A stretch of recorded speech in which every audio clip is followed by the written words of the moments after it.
ओम पूर्णमदः पूर्णमिदं पूर्णात् पूर्णमुदच्यते पूर्णस्य पूर्णमादाय पूर्णमेवावशिष्यते। ओम शांति शांति शांति। नमस्कार मित्रों। आज की वीडियो में हम बृहदारण्यक उपनिषद के तीसरे अध्याय के पहले ब्राह्मण का जो पहला मंत्र है उसका पाठ करेंगे।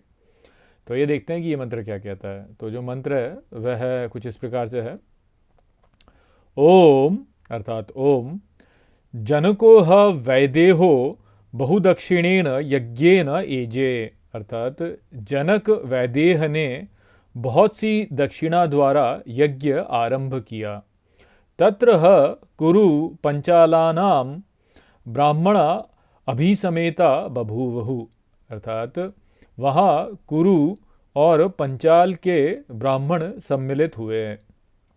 तस्य जनकस्य वैदेहस्य विजिज्ञासा बभूव। अर्थात उस जनक वैदेह को जिज्ञासा हुई। कह स्विदेशां ब्राह्मणानाम अनुचानतम इति। अर्थात कौन इन ब्राह्मणों में से सबसे अधिक विद्वान और अच्छा आचरण करने वाला है। सह गवाम सहस्रम अवरुरोध। अर्थात उसने सहस्र गायें बाड़े में रखी हुई थी। दश दश पादा एक एकस्या श्रृंगयोर आबद्धा बभूवु। अर्थात 10-10 पदक उनके एक एक सींग में बांधे हुए थे। तो ये पहला मंत्र है और यहाँ पर जो है एक कथा बताई जाएगी। वास्तव में ये पूरा ब्राह्मण है, ये पूरा ब्राह्मण ही जो है कथा है, जहाँ पर कि याज्ञवल्क्य की जो है उनके साथ में अलग अलग जो ऋषिगण हैं उनका संवाद होता है। तो उसका यहाँ पे आरंभ है और आरंभ में बताया जा रहा है कि जनक वैदेह जो थे उन्होंने बहुत सी दक्षिणा द्वारा यज्ञ आरंभ किया और वहाँ पर जो है कुरु और पंचाल के ब्राह्मण सम्मिलित हुए। और तब जो है जनक वैदेह को वहाँ पे जिज्ञासा हुई कि ये जो सभी ब्राह्मण यहाँ पे आए हैं, सभी विद्वान जो हैं, ये इनमें से सबसे अधिक विद्वान कौन है और अच्छा आचरण करने वाला कौन है, अर्थात कौन ऐसा जो आदर्श है। तो वो जिज्ञासा उसको हुई और तब जो है उसने जो है सहस्र गायें जो थी वो बाड़े में रखी हुई थी और उनके सिंहों पे जो है 10-10 पदक जो है वह बांधे हुए थे। और जैसे कि आगे कथा में बताया जाएगा कि उन्होंने फिर जो है ये कहा कि जो भी आप में से श्रेष्ठ ब्राह्मण निकलता है उसको जो है मैं ये गायें प्रदान करूँगा। तो वो कथा मुझे लगता है यदि आप कुछ थोड़ा भी अध्यात्म में रुचि रखते हैं तो आपने जो है इस कथा के विषय में सुना होगा, किसी न किसी से अवश्य सुना होगा इस विषय में कि यहाँ पे क्या है। काफ़ी सारे जो लोग हैं वो इस कथा का संदर्भ देते हैं। अब वही है कि वो लोग कथा को जो है पूरी तरह से नहीं बताते हैं, उसकी गहराई में नहीं जाते हैं, पर कथा के विषय में आपने अवश्य सुना होगा। तो यहाँ पर जो है जो चर्चा होगी वो तात्विक स्तर पर होगी। याज्ञवल्क्य जो हैं वो सभी ब्राह्मणों के प्रश्न या जिज्ञासाएं जो हैं उनके उत्तर जो है इसी संदर्भ में प्रदान करेंगे। तो वो सब हम जैसे जैसे इसका पाठ करेंगे, तो काफ़ी बड़ा अध्याय है, जैसे जैसे पाठ करेंगे वैसे वैसे बातें जो है हमें स्पष्ट होती जाएंगी। और यहाँ पे कुछ बातें जो हमको समझने के लिए हैं, वो सबसे पहली बात तो है कि यहाँ पे जनक वैदेह के बारे में बोला गया है। अब देखिए जो जनक वैदेह हैं वह कहाँ के राजा हैं, तो वह मिथिला के राजा हैं। और मिथिला जो है वो क्या है, तो वास्तव में यदि आप पुराणों में कथाएं देखें तो उसमें क्या बताया गया, उसमें ये बताया गया कि राजा निमि थे, ये इक्ष्वाकु के पुत्र राजा निमि थे। और राजा निमि जो थे उन्होंने यज्ञ करने का प्रण किया। जब उन्होंने यज्ञ करने का प्रण किया तो उन्होंने वशिष्ठ देव जी से बोला कि आप मेरे लिए यज्ञ कीजिए। और वशिष्ठ जो थे उन्होंने बोला कि नहीं, मैं पहले इंद्र का यज्ञ करूंगा, उसके पश्चात तुम्हारा यज्ञ करूंगा। और राजा निमि ने बोला कि ऐसे तो मैं यानी अगर इनके ही चक्कर में पड़ा रहा तो मेरा तो यज्ञ ही नहीं होगा। तो उन्होंने अपना यज्ञ जो है अन्य अन्य ऋत्विजों के साथ में आरंभ कर दिया। जब वशिष्ठ देव जी जो थे जब वो आए अपना या इंद्र का यज्ञ करके, तो उन्होंने देखा कि भाई निमि ने तो पहले से ही जो है यज्ञ आरंभ कर रखा। तो उन्होंने निमि को जो है शाप दे दिया कि तुम्हारी जो देह है ये देह गिर जाएगी, तुम्हारी देह समाप्त हो जाएगी। और उसके बदले में फिर राजा निमि जो थे उन्होंने भी जो है वशिष्ठ देव जी को जो है शाप दे दिया था कि आपकी भी देह गिर जाएगी, क्योंकि आप जो है अधर्म, आपने जो शाप दिया ये अधर्म है, क्योंकि किसी को भी यज्ञ से रोकना जो है वह ठीक नहीं है। जैसे कहते हैं ना कि गुरु बनाना, तो लोग गुरु बनते हैं वास्तव में, और लोग शिष्य अपना चेला बना लेते हैं, गुरु बन करके चेला बना लेते हैं। तो जब कोई गुरु किसी व्यक्ति को अपना चेला बना लेता है तो वह दूसरे उस शिष्य को जो है दूसरे गुरुओं से जाने से रोक देता है ना। तो यदि वो कहीं और अपना उद्धार कर सकता था, तो यदि आप उसका उद्धार नहीं कर रहे हैं गुरु के रूप में, यदि आप उसका उद्धार नहीं कर रहे, तो आप एक बहुत बड़ा पाप कर रहे हैं, क्योंकि आप तो उद्धार कर रहे हैं और उसको रोक और रहे हैं कहीं और उद्धार करने से। तो निमि जो थे उन्होंने उस बात को लेकर के जो है वशिष्ठ देव जी को भी शाप दे दिया कि आपका भी देहपात हो जाए, क्योंकि आपने मुझे रोक दिया यज्ञ करने से। तो यज्ञ से किसी को रोकना जो है वह ठीक नहीं है। अब ये जो राजा निमि थे, जब इन्होंने अपना शरीर त्याग दिया, पर इनका जो शरीर था, इनके जो सेवक थे उन्होंने इनका शरीर जो है वह संभाल के रखा। और कुछ समय पश्चात देवता आए और देवता ने बोला निमि को कि आप अपना शरीर पुनः धारण कर लीजिए। तब जो है निमि ने बोला कि नहीं, मैं अपना शरीर धारण नहीं करूँगा, क्योंकि शरीर धारण करना जो है वह अपने आप में एक समस्या को अपने लिए उत्पन्न करना है। तो समस्या को उत्पन्न करना है, तो तब उनके शरीर का मंथन किया गया था। उनके शरीर के मंथन से जो है जनक उत्पन्न हुए, और क्योंकि वह मंथन से उत्पन्न हुए, इसलिए वह मिथिला के राजा बने। वो मिथिला के राजा, तो मंथन जो है वह मिथिला जो है, मिथिला वो मंथन का क्षेत्र है। जो बात समझने की वो ये है, क्या लोग क्या सोचते हैं, मिथिला यानी जी जो नेपाल में कोई तो जगह होगी वो मिथिला है।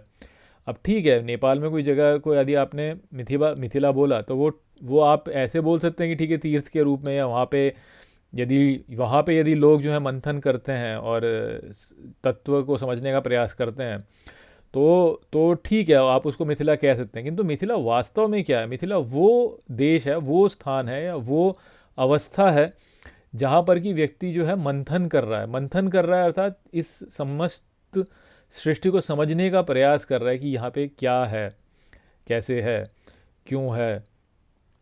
तो वो जो है वह मिथिला है। इसीलिए आप देखेंगे बार बार जो है, जो ये ज्ञानी होते हैं, इनके जो विवाद होते हैं वो जनक की सभा में होते हैं। बड़े बड़े जो तत्व ज्ञानी रहे हैं वो सब जनक की सभा में जो है वो उनकी चर्चा होती है। ऐसा कई बार बोला था ना कि भाई मैं यज्ञ करने जा रहा हूँ, जनक ने सभा बुलाई, ऐसे कई कथाओं में आता है। तो क्यों है? क्योंकि ये मंथन है वास्तव में। यहाँ पर जब आप कोई बात करते हैं, जब आप किसी से शास्त्रार्थ करते हैं, या आप कुछ समझने का प्रयास करते हैं, तो वो एक प्रकार का मंथन है।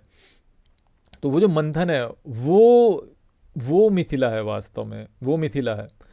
और वैसे देखा जाए तो इस जगत की सृष्टि भी ये मंथन ही है वास्तव में एक, क्योंकि कोई भी यज्ञ जो होता है वह मंथन से ही आरंभ होता है। क्योंकि पहले जब यज्ञ वो कैसे करते थे कि अग्नि प्रज्वलित करते थे। अग्नि प्रज्वलित करने के लिए क्या करना पड़ता है कि दो लकड़ियों को लेकर के फिर जो है उनको रगड़ना होता था, जिससे कि काष्ठ में अग्नि उत्पन्न होती थी।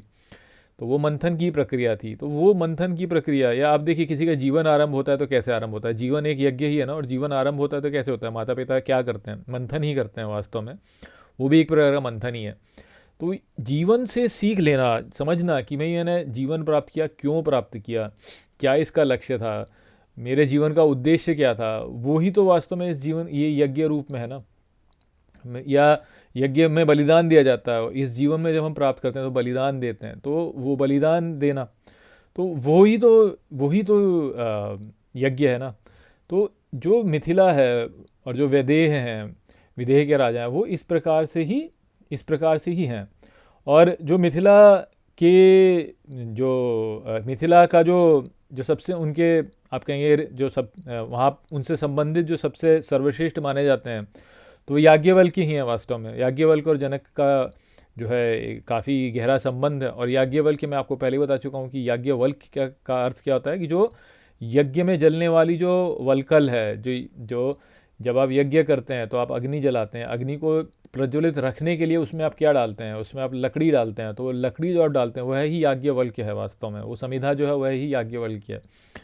तो जनक जो है वो यज्ञ यदि करते हैं तो यज्ञ करने का जो मूल साधन है वह याज्ञवल्क्य है।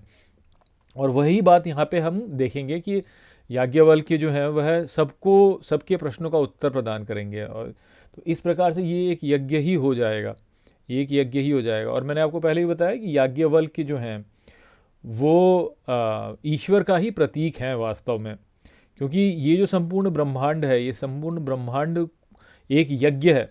और इस यज्ञ में जो बलिदान देने वाला है वो कौन है? तो अश्वमेध, अश्वमेध है वो अश्व जो कि अपनी बलि देता है। और अश्व जो है वो मैंने आपको बताया पहले कि अश्व जो है वह, आप घोड़ा मत समझिए उसको, वो संपूर्ण ब्रह्मांड में जो व्याप्त है, संपूर्ण ब्रह्मांड में जो सम है, वो अश्व है वास्तव में, जो विस्तार करता है वो अश्व है। तो इस प्रकार से ये यहाँ पे विचार है जिसको कि प्रकट किया गया है कि तो जो बलिदान देता है वह ही वास्तव में सर्वश्रेष्ठ है, वह ही सर्वश्रेष्ठ है। क्योंकि भगवान ने अपना बलिदान दिया है तभी ये सृष्टि बनी है, भगवान ही भोजन के रूप में आए। और इन विषयों पे हम चर्चा कर चुके हैं, पहले ही कर चुके हैं, बृहदारण्यक उपनिषद इन सब बातों पे हो ही गया है कि उसने ही जो है बलिदान दे करके जो है इस सृष्टि को उत्पन्न किया। भोजन प्रदान करने वाला भी वह है, भोजन को भोगने वाला भी वही है, और यहाँ पर जो भी क्रिया हो रही है उस क्रिया को करने वाला भी वह ही है। तो इस प्रकार से वह ही सर्वश्रेष्ठ है। और वही यहाँ पे अंत में, इस ब्राह्मण में अंत में यही निकलेगा कि सभी लोग प्रश्न करेंगे, उनके उत्तर जो है याज्ञवल्क्य प्रदान करेंगे, और अंततः जो है याज्ञवल्क्य जो है उनको स्वीकार कर लिया जाएगा कि वह ही सर्वश्रेष्ठ हैं। और याज्ञवल्क्य किस प्रकार से करेंगे उन सब को हम आगे के मंत्रों में समझेंगे। परंतु यहाँ पे बात समझने की जो थी वो यह ही है कि जनक जो है वह विदेह हैं। और विदेह इस प्रकार से हैं कि जो वो मिथिला के राजा हैं, मिथिला अर्थात मंथन के द्वारा ही जो है वह चलते हैं। जब निमि के शरीर का मंथन किया गया तब उससे ही जो है जनक उत्पन्न हुए। और निमि जो है वो, उनको क्या बोला जाता है कि बोला जाता है कि हमारे आँखें जो हैं उनमें जो है उन्होंने, देवताओं ने उनको हमारी आँखों में प्रवेश करवा दिया। जब हमारी पलकें झपकती हैं और पलकें खुलती हैं और बंद होती हैं, उनसे ही हमें पता चलता है कि वो हैं, वास्तव में वो हैं। तो हमारे जो नेत्र हैं वह जब खुलते हैं बंद होते हैं तो उनसे हमें पता चलता है कि वो हैं। इसीलिए देखिए जो समय का जो अंतराल होता है उसको निमिष कहते हैं, कि ऐसे पल झपक ली तो इतने अंतराल को निमिष कहा जाता है, निमिष। तो समय का भी वो एक प्रतीक है, समय का भी वो वास्तव में एक प्रतीक है। तो विदेह जो है वो इस प्रकार से हैं कि उनको वो देहाभिमान नहीं है, उनको ये पता है कि ये संपूर्ण यज्ञ जो है ये जो संपूर्ण विश्व संसार है ये एक यज्ञ है, ये एक मंथन की प्रक्रिया है। और उस मंथन की प्रक्रिया से जो है जो तत्व ज्ञान है वह ही उत्पन्न होता है, जो कि सर्वश्रेष्ठ ज्ञान है, जो कि हमारा उद्धार करता है। और वो जो सर्वश्रेष्ठ तत्व ज्ञान है वो यही है कि हमारा जो कल्याण होता है वो बलिदान से ही होता है। तो ये सारी बातें जो कि आगे बताई जाएंगी, यहाँ पर इतनी ही बात थी। तो आशा करता हूँ कि ये जो मंत्र है ये आपको ठीक तरह से समझ में आ गया होगा। चलिए इसी के साथ इस वीडियो को हम यहीं पे समाप्त करते हैं। नमस्ते।